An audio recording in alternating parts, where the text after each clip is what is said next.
for the third plenary session of the Congress, and the theme is e-commerce disruption, clicking in the digital marketplace. And we are delighted indeed to have on the dais with us once again Mr. Ramesh Jude Thomas, Managing Director and Chief Knowledge Officer, Equator Value Advisory. Equator Value Advisory also being our knowledge partner for this conference.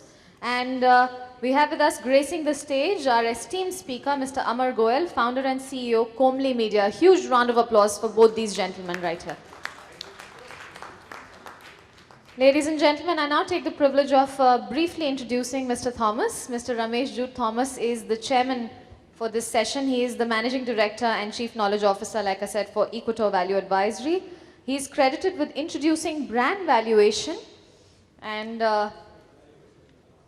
brand valuation ideas, in fact, and I'm going to be requesting him to take charge of this session and be the chair. So, may I please request you to a clicker?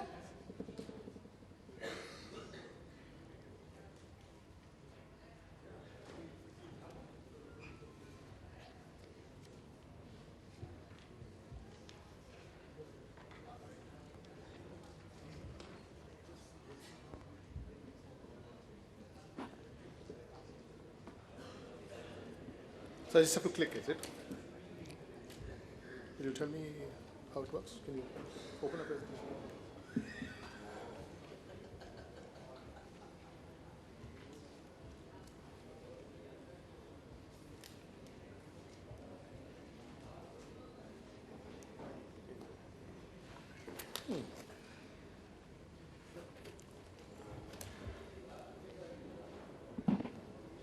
Good afternoon. This is what's called the graveyard shift. The bad news is that I'm back. I'm sorry about that. The good news is that the organizers have told me that I've been cut short to 15 minutes. That's the good news. Right. You know what? To begin with, I have a disclosure to make, which is, can you hear me now? Is that better? Okay. I am no expert on e-commerce. I know nothing about it, okay? So the expert in the room is Amar, and he will do all the heavy lifting on this session. I was actually invited for my good looks. If you want your money back, you can ask them. Actually, I'm not even an expert on things like the internet, the social media, and all those good things that people, speak about all the time these days. Yes? He wants to make a speech too. I can't compete with him. Can you just... As it is, Sundar says I'm very soft-spoken, which is not a bad thing. So, I in fact grew up in an era, and I'm now going to disclose what my age is, in which we had to book a trunk call on a landline to speak to a loved one in another town or to speak to a business associate. And it took not less than 3 hours to get through to that individual if you were lucky. And if you didn't, you had to then make a PP call, or you had to make a lightning call or an urgent call. And it just kept going up. That's the era which I come from. So I've forever wondered, how someone like me, who's supposed to be a voracious reader, and come from a knowledge industry, always knows less than the guy who's 20 years old. Always. And these are people who, we accuse of never reading anything, bad readers, etc., etc. So, I don't know. By any yardsticks, these guys are supposed to be ignorant. But they always seem to know more than me. I wondered how the hell they do it. Okay? So I thought it might be good just to leave all the stuff which I don't know anything about to other people and keep wondering. And I'll keep wondering along with you. And I thought maybe a story I heard some time ago, which I found quite curious at that point of time, maybe contextual to what we're talking about today. So there's this father and son, yeah? The son is 14 years old, something like that, okay? And the father said, today we got to speak about something serious. Can we speak about it later? So, sorry. So he says, okay, Dad, when do you want to speak? What do you want to speak? No, I'll talk to you about it later. It's a delicate subject. So we'll speak man to man at 4 o'clock. I said, okay, fine. So they're sitting across the table, and So father said, now we got to speak, right? I said, yes, yes, Dad, what do you want to talk about? And this guy is sweating and he's nervous and he says, you know what, you're 14 years old, so you got to speak about sex. You got to talk about sex now. So he's, okay, Dad, what do you want to know?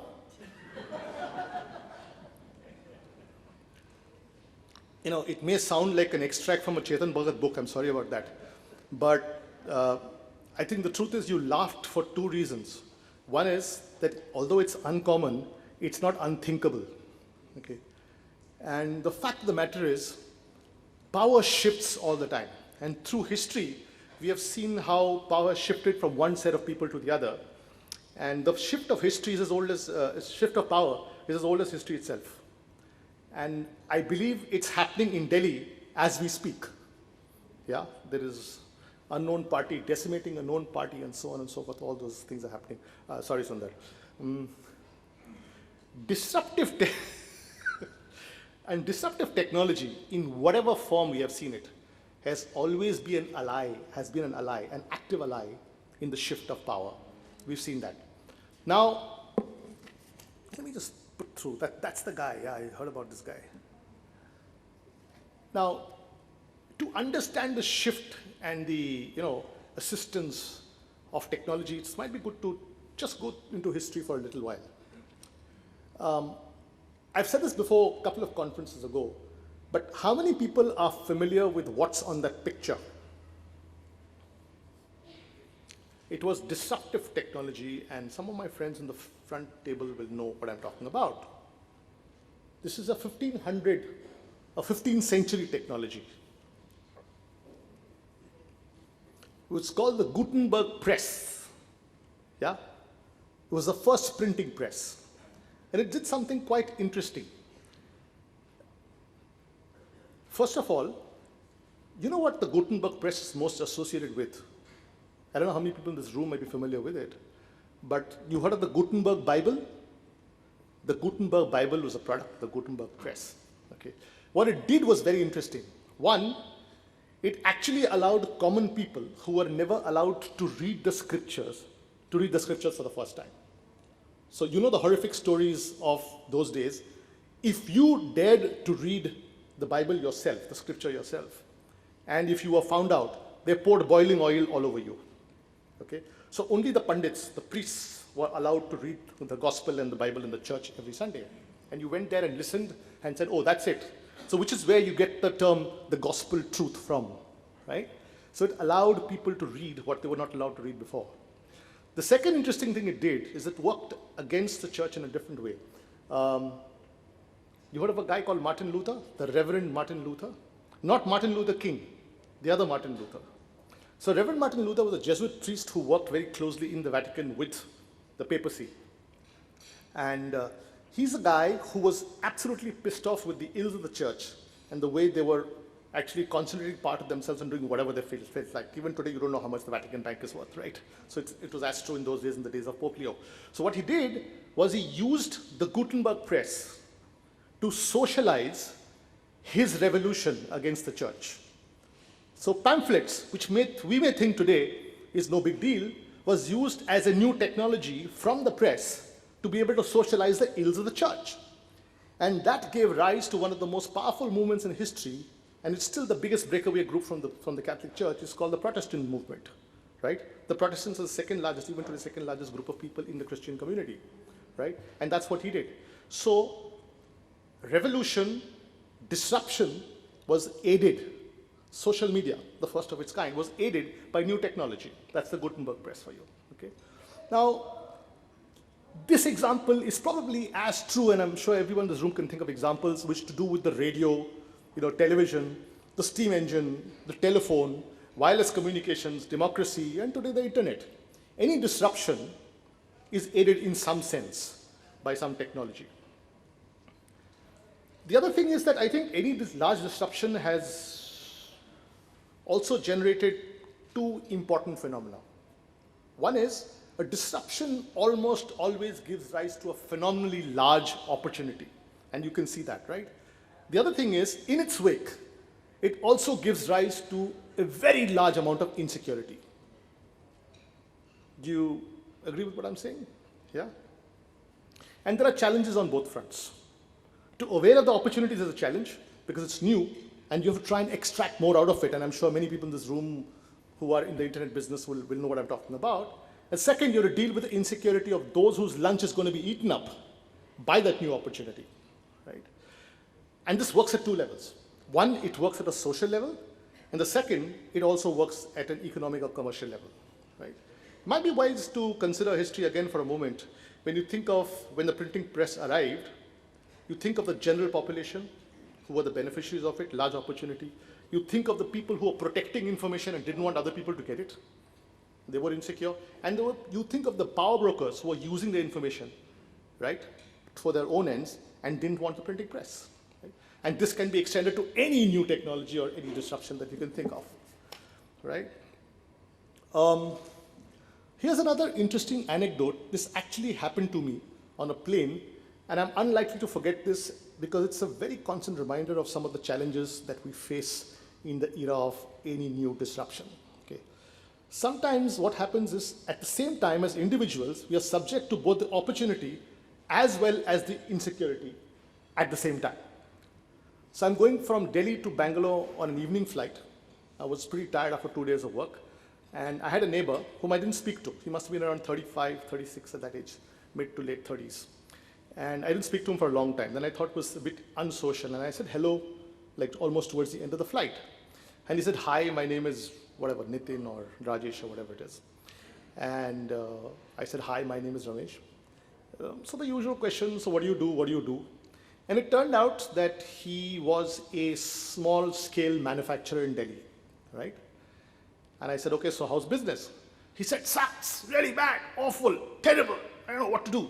I said, what's the problem? This government is useless, they don't support people like us, we are completely finished. So what's the problem? He said, these Chinese manufacturers have come and dumped everything on us, and it's so cheap, and I can't sell anymore because I can't compete with the Chinese costs. And so on and so forth. He went ranting for a while. He almost had, what do you call that?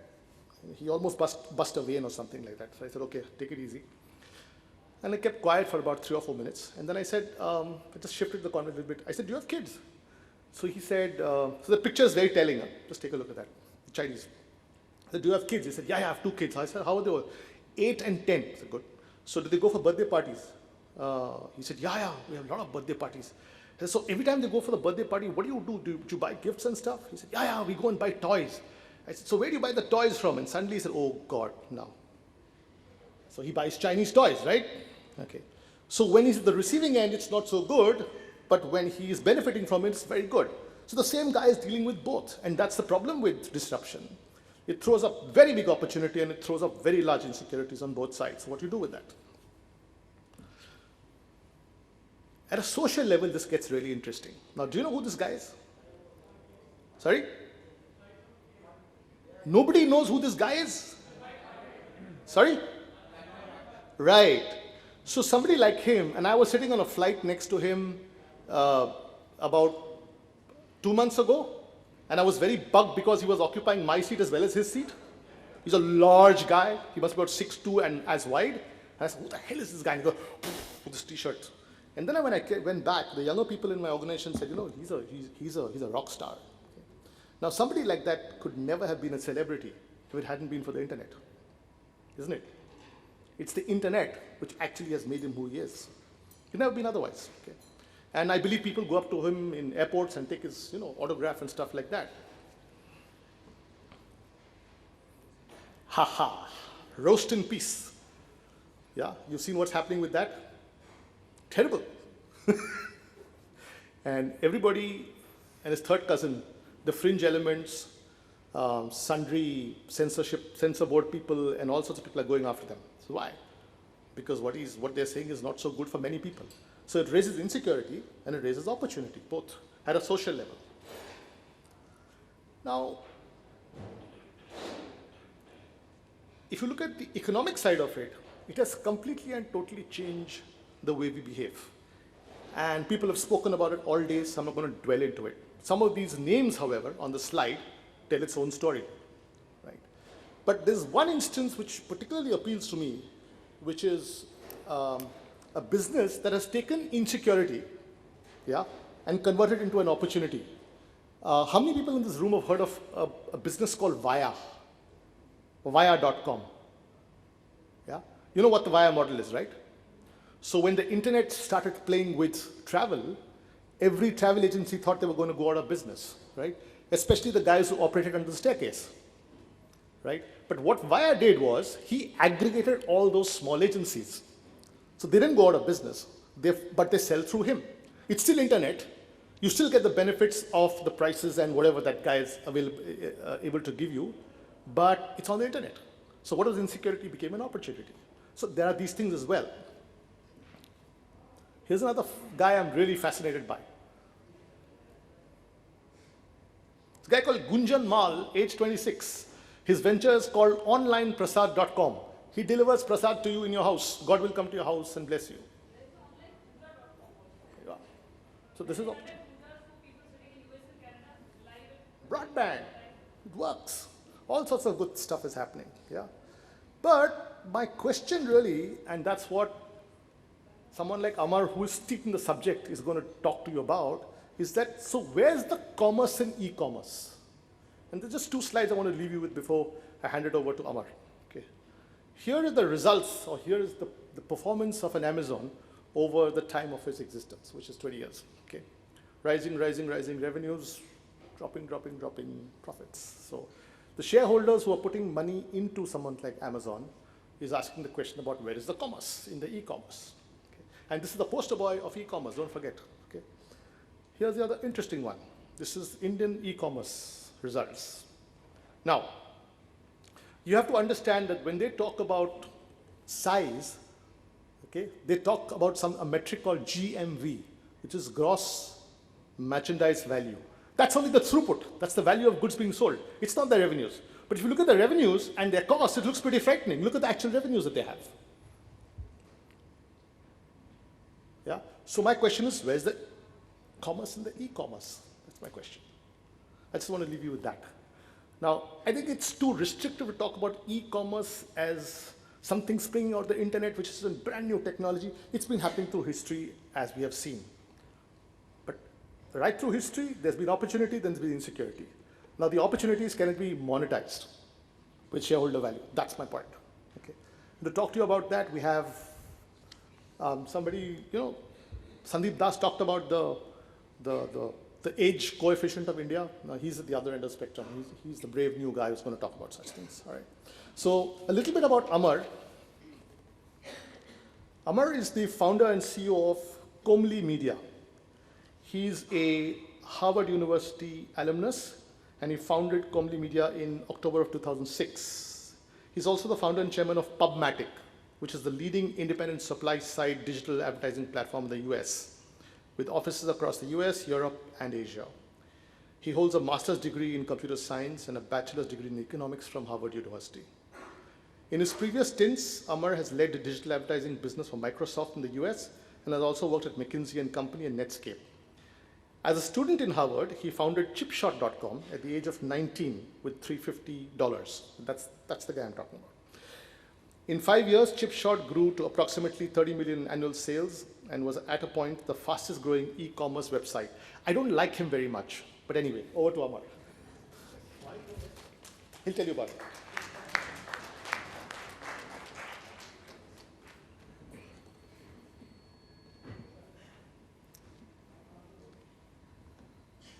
So hopefully I get another chance to keep you awake, I guess, for after post-lunch. Huh?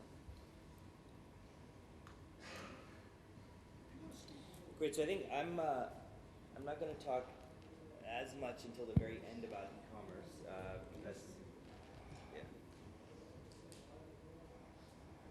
Just wait for it.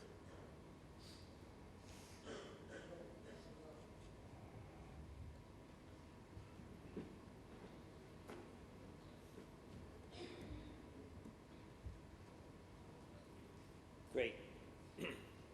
So I'm going to talk a little bit, move the e-commerce portion to the very end because I really think it's really more about understanding the consumer and what the consumer's trying to get done. And so I'm going to talk about digital marketing and some of the trends in that context, and then we'll come back to e-commerce at the very end.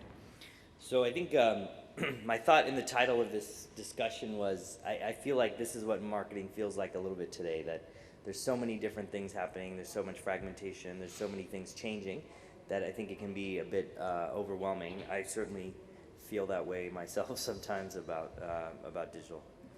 So just, I'll take 1 minute and just give you a quick overview of Comely so you have a sense of, maybe I should use this, quick sense of kind of what we are. We're a company based in Bombay.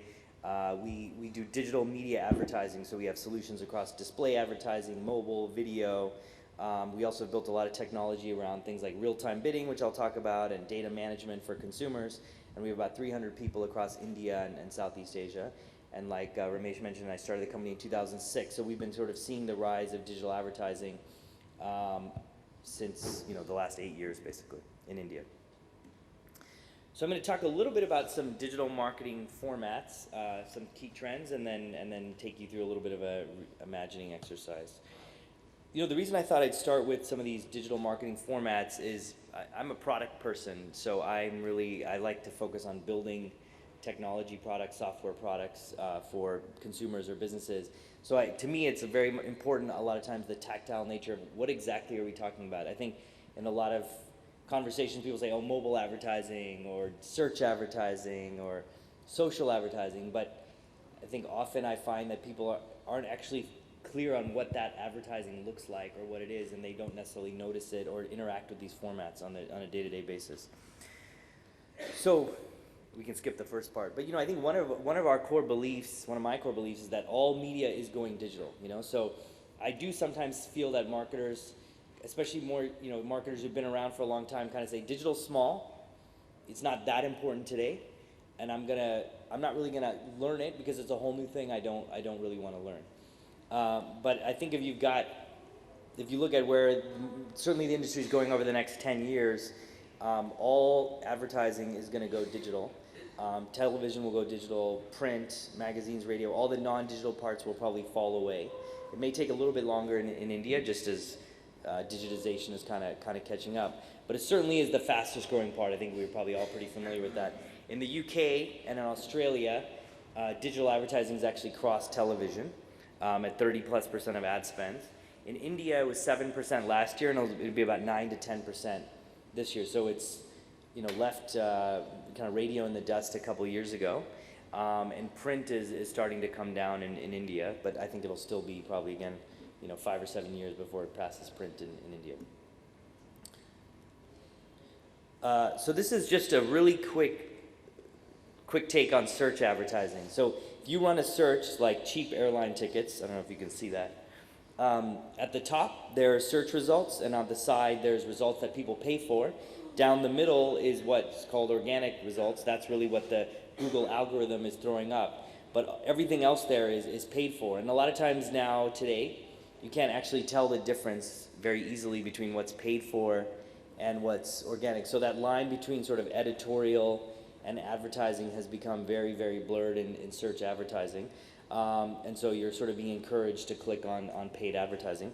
But that paid advertising is very, very targeted, again, to what you're searching on. And I would say that search marketing has become sort of the crack cocaine of marketing dollars for many marketers, certainly any that have a digital business, where it's kind of the most effective targeted form of advertising that has probably the highest ROI of any form of advertising out there.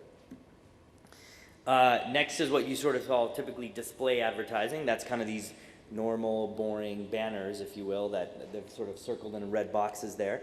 Again, this has sort of been the very traditional how digital advertising started, close to 20 years ago. This part of digital advertising is really starting to decay. I mean, it's sort of flat to falling, if you will, in most markets. So this kind of old, boring banners, if you will, is kind of going by the wayside, and we're moving to a lot of new forms of advertising. So I'll talk a little bit about mobile.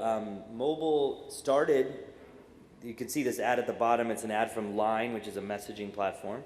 It started like the display banners I was talking about. This is the New York Times app, a very boring kind of little box at the bottom. But there's been a lot of innovation happening in mobile advertising. And if this thing will move. put some fancy animations in. This is similar to, I think, what Arun was saying earlier from Facebook. So this is a new kind of ad called the app install ad, and Facebook popularized this. So essentially, as you're going through your news feed, you get a chance to see an ad from somebody that make my trip here that they can target to you, and you click the install now, and it takes you to the App Store, and you can install this this app on your phone. So are there any guesses as to how large these how much dollars in revenue comes from app install ads? Anyone want to throw out a guess? Like what the market size is for app install ads? No guesses? Okay, it's $10 billion. And it's growing at somewhere between 50 and 70%. So this one single product from Facebook generates more revenue for Facebook than the entire advertising industry in all of India. I mean, that's pretty mind-boggling if you think about it. And by next year, it'll be double the advertising industry in India. So the ways to reach consumers and how they are responding and the ways to interact with them is changing very dramatically. And by the way, 3 years ago, this didn't exist. 2 years ago was sort of, still pretty unheard of. So, I mean, that's a pretty amazing kind of innovation as well as growth. And I think that's happening because these platforms are so large now that when a product like this is created, it instantly kind of reaches a billion people. Now, multiple social media platforms, messaging platforms are all kind of copying this format, and so it's further kind of expanding and lifting its reach. Now this is kind of the beginning of how social media started. So I talked about that app install ad that Facebook had, but this is more of the traditional social ad, if you will, traditional being like 5, 6 years old, where it really looks more like a banner, but again, it's in your news feed and it's interactive in that somebody can like it, you can share it with your friends. So it's turning that advertisement into content that you can easily pass and have a discourse on with your friends or acquaintances. And this is really the core basis of Twitter as well. Twitter is taking a tweet and turning that tweet into the content of an ad, and that now is a multi-billion-dollar industry itself. So I think certainly something we hear a lot is, okay, it's only 7% of total ad spend in India, or maybe it's 9 to 10%. Why should I care? And you sort of say, yeah, the kids are on social media, but what does that really mean for me? So it's I mean, as a marketer, I think you're focused on where is the consumer, right? That's where you want to reach the message. That's where they're spending their time. That's where you need to engage them. So this is a chart. There's a lot of rows on this chart, but I've sort of circled India. This looks at how many minutes people are spending on various screens. So the green is the television, the blue is laptop, yellow is the smartphone, and tablet is in red. So in India, there's 288 minutes a day being spent on digital screens, and 96 minutes on television.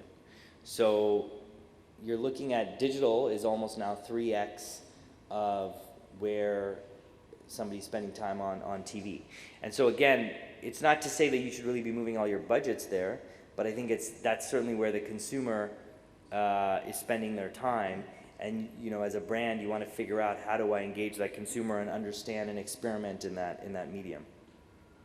I think the second thing, and a lot of people have talked about this, which is pretty phenomenal, is that when you look at digital, you can target your message at an individual level.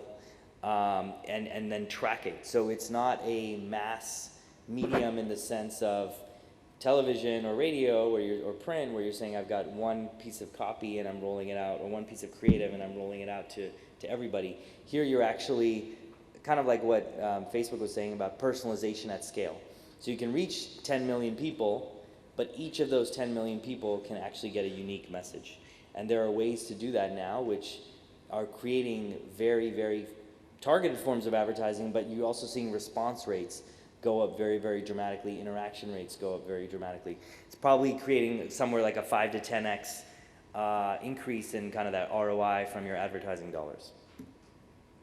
So I think a couple of the problems, though, are that fragmentation is very much out of control. So I think as a marketer, you say, look, on television now there's hundreds of channels. We have print, newspaper, billboards, mobile, display, search, social. There's not one social platform anymore. It used to just be Facebook. Now there's Twitter. Now there's Instagram. Now there's Pinterest. And messaging is also, growing incredibly quickly, right? So WhatsApp, 700 million users. WeChat, 600 million users, Line, 500 million users, Kakao Talk, 300 million users. So I mean, there's a number of messaging platforms, and there's more kind of coming every day. So it creates a bewildering kind of number of channels, and each of them is different. And I think it creates a lot of confusion about how to manage all this complexity. So I think that's certainly one set of problems, and I'll come back to that in a second. I think the other thing that we're seeing is that there's still more and more innovation coming as we go more and more digital. So I'm going to take you through a couple of these things. We're on mobile. It's the first time we've really had a truly personal device, not a family device, not an organization device. So it's always with you. I think when we looked at the screen time, the most amount of time, about 140 minutes, was on that mobile. Social is a chance to interact, at scale. And then real-time advertising is something that I've been pretty heavily involved in, and I'll talk a little bit about as well, that it's a kind of up-and-coming arena that's changing, again, how digital advertising works. So these are a few stats. There's a very high overlap between mobile and social, right? I mean, I think what you're seeing is that one of the first things that people do now when they get online or they get a phone is that they log into Facebook, or they set up an account, or they get onto Twitter. Or they get onto WeChat or Line or WhatsApp or these kinds of platforms. So, out of 1.3 billion people, you've got about 240 million internet users. That's sort of desktop and mobile. But that number, as we've been talking about, is growing very, very quickly. And so, you're probably 2 years away from more people having a smartphone, than are on television. Maybe it's 3 years, but that's not very far away. 112 million, 106 million active social users. Now I think the other thing that is interesting is that the amount of traffic that's happening on mobile is really outstripping traditional PC or laptop, or desktop basically. So in 2012, that's when, I think it was May or June of 2012 is when web traffic was eclipsed by mobile traffic. Today it's 70%. Of the traffic really is coming from mobile devices versus the desktop, and I think a lot of folks believe that by a year from now or so, it's going to be getting into the 80-90% range. If you talk to most e-commerce companies, we work with a lot of them as customers. Broadly, they're saying today that 70% of their traffic, like this stat shows, 70% of their traffic is coming through mobile. And about 50% of their transactions are coming through mobile. And they see the number of transactions coming through mobile increasing to probably 80 or 90% by the end of this calendar year, certainly by the end of the fiscal year. I think Myntra has basically announced that by the end of this year, they're planning to shut down their website. They're planning to just focus, only on mobile. So, I think for a lot of us, while we're big users of mobile, it's probably hard for us to imagine a world without the PC. But I think that's not really the case for people in their 20s who really grew up, on a mobile, if you will. Certainly people in their teens, just like many of us are probably very addicted to email. Lots of people are like, why would I use email? I have Facebook Messenger, I have Facebook messaging, I have Twitter, I don't need email, I have WeChat, I have WhatsApp. So I think, those are some of the big kind of changes that are happening. I think also the price of phones continues to drop at a very dramatic rate. So this is a brand I've never really heard of, a Trio. It's on Snapdeal. It's an Android KitKat phone, so it's a pretty up-to-date Android phone. It's 2,700 rupees. I bought a phone just to mess around with it. It was the new Firefox OS, the browser Firefox. They came out with a mobile OS. I bought a phone. I didn't think it was very good, but it was 1,000 rupees. And I figured, okay, in a year, that phone will probably be 2 or 3 times as good as it is. So in a year, that will probably be a very reasonably compelling phone. It could do email, it could do Facebook, It had an app store. It was clunky and slow, and it was the first version of the Firefox OS. But this was a phone that retail I bought for 1,000 rupees. It wasn't manufactured for 1,000 rupees. So there is this smartphone boom is only going to continue to increase, across India. I think we've kind of covered. So here's the other point I'll make is that with that smartphone, the way that people are consuming information is changing pretty dramatically. It's probably a little hard to read this, but it says that in India, 95% of smartphone users are searching for local information via their phone. So they're using things like Just Dial, they're using things like Zomato, they're running a search, they're saying, where's that restaurant, what's maps, etc. 91% are researching products via their phone. And 54% have made a purchase via their phone. 91% researching products via their phone. I mean, I bet that if you ask everyone in this room to raise their hands, probably at least half of the audience would say my website or I don't really have a mobile ready site, or I don't have a website that can handle mobile visitors. But you have 91% of people researching products via their phone, and that could be that they come out of a meeting with you and they're in the car and they're on the way back and they want to just check out, get some more detail, get a product brochure, potentially make a purchase. But if they're not able to reach you on their phone, that's a really lost kind of chance to interact with them, and frankly to set an impression that you're kind of up with the times. So I mean, I think that smartphone users are looking for information in different ways and engaging in a very different kind of way than we're probably used to on the PC. The other point is that social media is pretty big. It's the second largest market behind the US for almost all of the major platforms. So for Facebook, they have, I think, 170 million users in the US. They have 112 in India. Twitter, second largest market is India. Pinterest, second largest market India. YouTube, Google+, Instagram, WeChat, WhatsApp, second largest market is India for all of these. And for many of these, I think they believe that over the next 2 years, India will become their largest market. Not by revenues, but by number of users. But the point is that they're thinking more and more around these platforms. The companies are thinking more around these platforms, and they're looking to probably build more and more, to make sure that their products are really relevant in this market. So the third trend I'll just touch on a little bit. I mean, certainly the first two, mobile and social, there's been some other sessions, people have covered them. The third one I'll talk a little bit about is real-time advertising, which is been going on for a few years, but it's probably newer or less discovered by a lot of folks. So this is really about how advertising is being bought and sold. And it's because all advertising is going digital, and then digital advertising is going real time. And so what real time means is that the way that an actual ad impression or ad slot is being bought and sold is happening real time, like a stock exchange. So in literally 100 milliseconds or 50 milliseconds, people are bidding on reaching a consumer that's getting valued, and then a decision is being made about who's going to get to serve an ad. So it's like an auction house that's happening every 50, 100 milliseconds. So just to walk you through the flow here a little bit, imagine if you're a consumer. That's on the left of this, on this little diagram. It's probably really hard to read this. But essentially, if you have a consumer and they come to, let's say it's a female, 17 to 25 years old, she's reading a review of a luxury shoe, and she comes to a website. That website then turns around and will call, there's some technology there that will call hundreds of potential buyers, just like in a stock exchange, and say, we have a female aged 17 to 25, she's on this website, this is the time of day, this is the size of the ad, who is interested in bidding on this person? And you have 1/10 of a second to respond with, here's the ad I want to show, and here's how much I'm willing to pay for that ad. And then this technology will say, all right, who's offering to pay the most? Take the highest bidder and show the ad to that consumer. So this is happening probably a couple 100 billion times a day today. It will be happening by next year 1 trillion times a day. And this is how increasingly more and more digital advertising is being bought and sold, whether it's on display or mobile or video or social. This is increasingly how it's kind of working.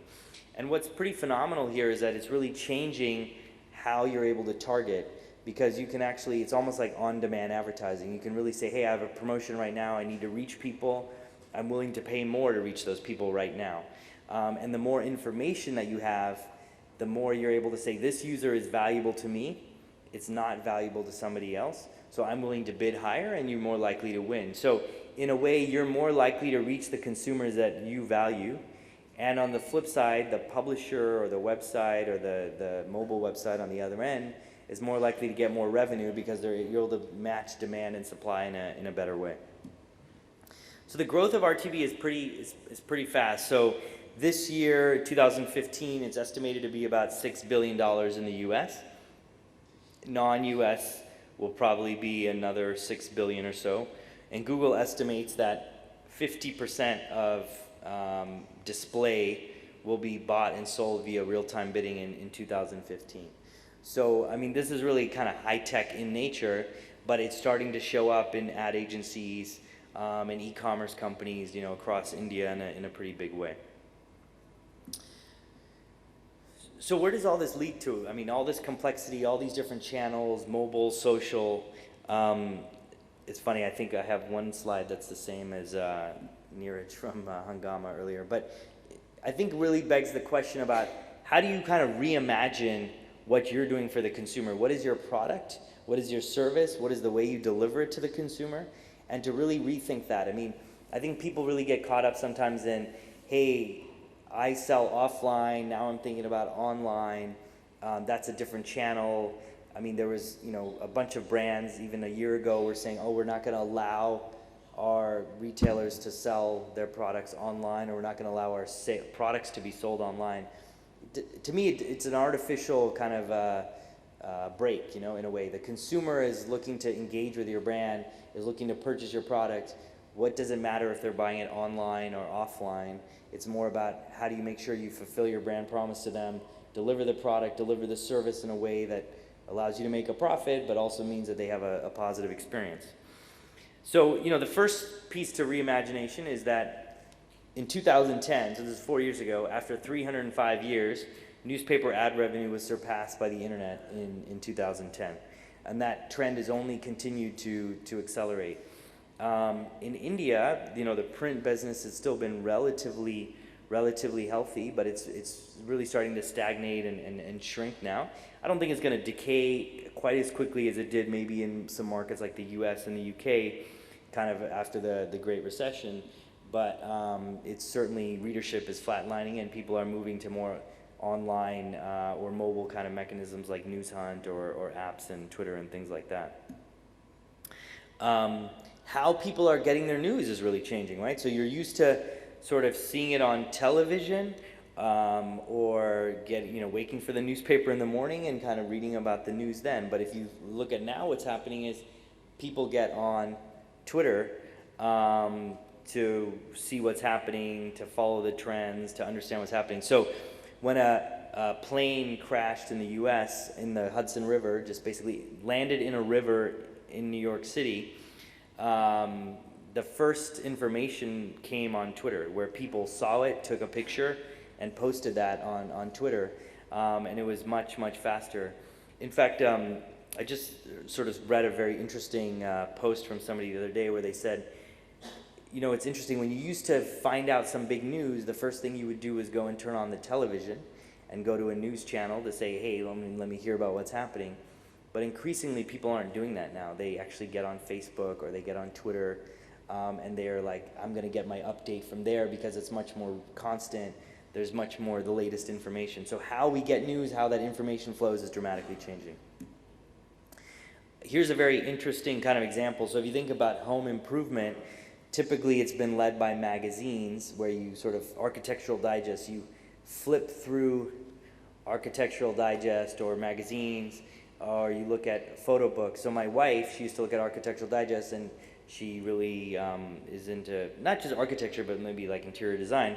So she would find scenes that she liked, and she would rip the page out, and store those pages for one day when we hopefully build some kind of a home somewhere.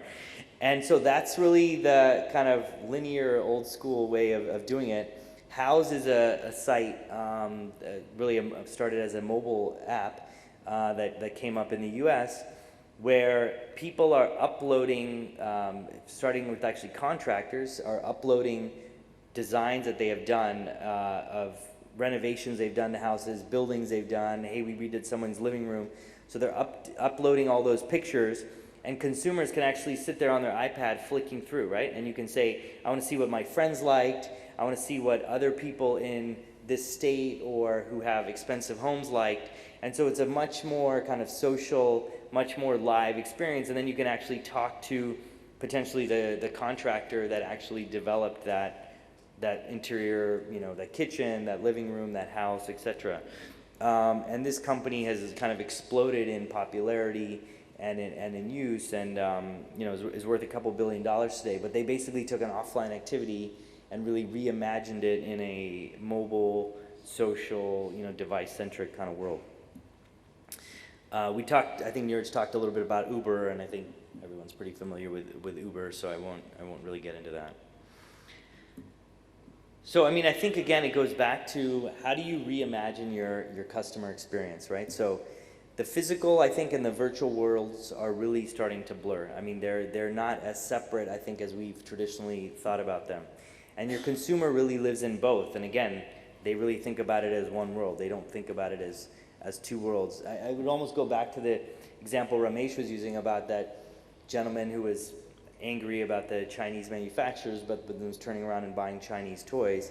I think we as marketers might say, oh, well, I have an offline strategy, I have an online strategy, but if you put your consumer hat on in a second and say how you think, you don't really think, oh, now I'm going to go online and do this, now I'm going to be offline. You just think about, I want to get my product, I want to interact with this brand, I want to get done what I need to get done, I need to solve whatever problem I have. So I think it really is important to approach it as one world, not an offline and not an online world. Some examples here. A customer wants to order online and return offline. They don't think about it as two worlds. They think about it as one world. So in the US, it took retailers upwards of 10 years to kind of start getting this right. And they realized that this was actually a big advantage for them, but they took 10 years. They would say, oh, I have an online site and I'm trying to compete against Amazon and I'm getting crushed, when they weren't leveraging their in-store, their brick and mortar experience at all. So now they said, oh, somebody can order online, but if they want to return it, they can drop it in the store. They can ship it back to us, but they can actually return it to my store offline and try on other sizes while they're in the store, or pick out something else that they really like.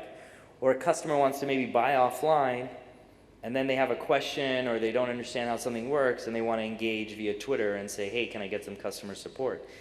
I think today we see a lot of brands, when it comes to e-commerce, saying, okay, if you bought it in e-commerce, you have to only interact with that retailer maybe in the e-commerce world, or it goes to a separate department.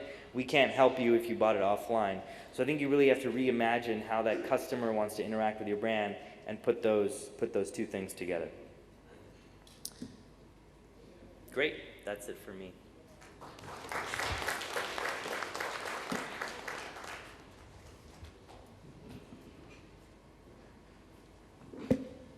Hello. I'm not sure how much time we have for Q&A.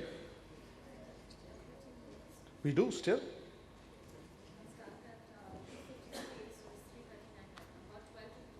All right, okay. Questions?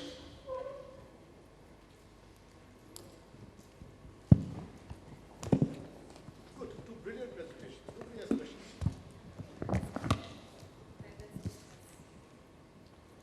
No questions? Okay, gentleman there at the back.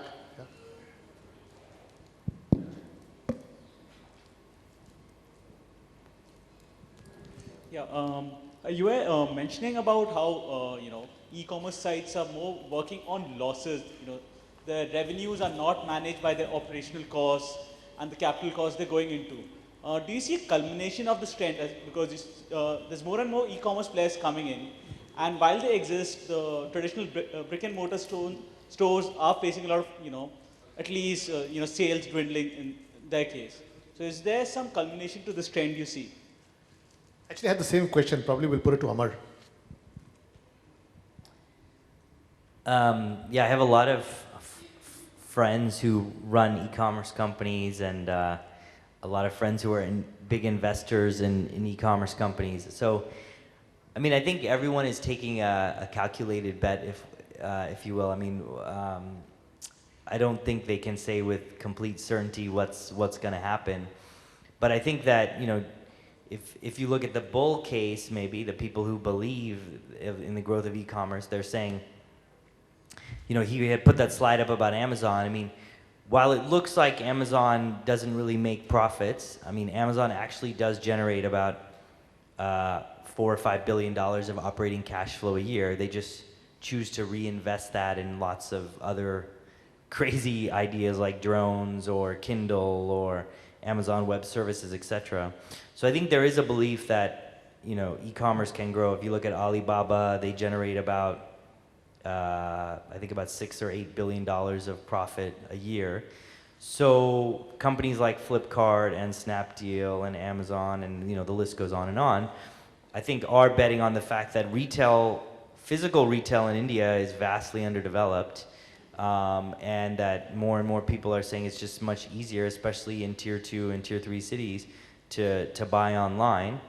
And I think many of them believe that there's going to be a shakeout. There's only going to be a few players left standing, and they'll be able to make more money, you know, at that time.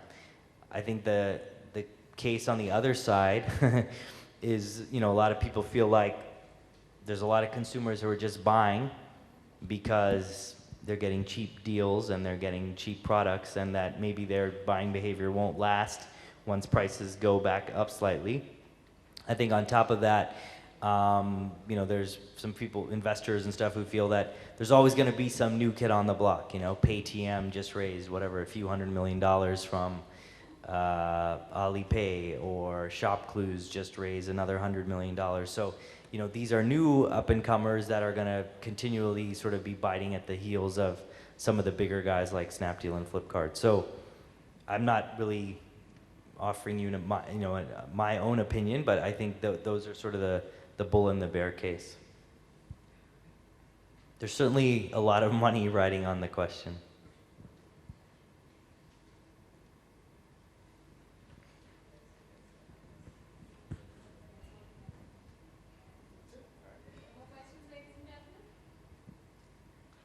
Okay, so I learned a couple of new ones. This whole blurring of the content versus the advertising on a search site was new to me. That was a revelation. The amount of growth as well as the sheer size of the in-app advertising, as you called it, that was a revelation. At $10 billion is quite mind-blowing. Yeah. But the two other interesting things, one is the fact that it took 305 years for a newspaper, a medium like the newspaper, to get overtaken by internet was a revelation. My question was, why did it take 305 years? Yeah, sure. But I'm saying I can't imagine a format in any product category, anywhere, right, holding on to its leadership for 305 years, 3 centuries. And I think it has something to do with the power that media people have, actually, in many ways. The fourth thing that I observed about what Amar was saying was the perhaps increasing convergence of the online and the offline. I think many of you would know that, for example, Make My Trip now has outlets, right? Somebody like Amazon has begun to have outlets. And wonder of wonders, somebody like Shadi.com has outlets, you know. We actually have counseling which is offline, right? It's not online. And so I think it's an interesting game. As we said right at the beginning, it's going to throw up new opportunities. It's going to throw up a lot of insecurities, both on the opportunity side as well as the competitive side.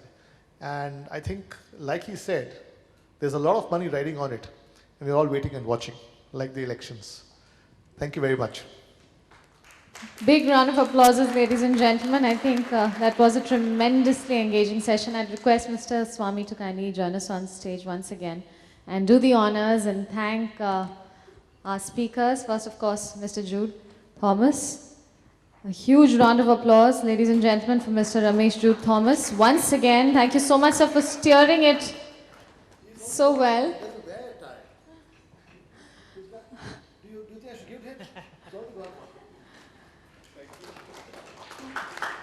And a big hand for Mr. Ramar Goel as well. Can we have a loud round of applause once again for our esteemed speakers? Thank you once again, Mr. Thomas. And ladies and gentlemen, from here we're going to be moving on to the next session immediately, which is why I will request you to kindly stay here with us and not go anywhere.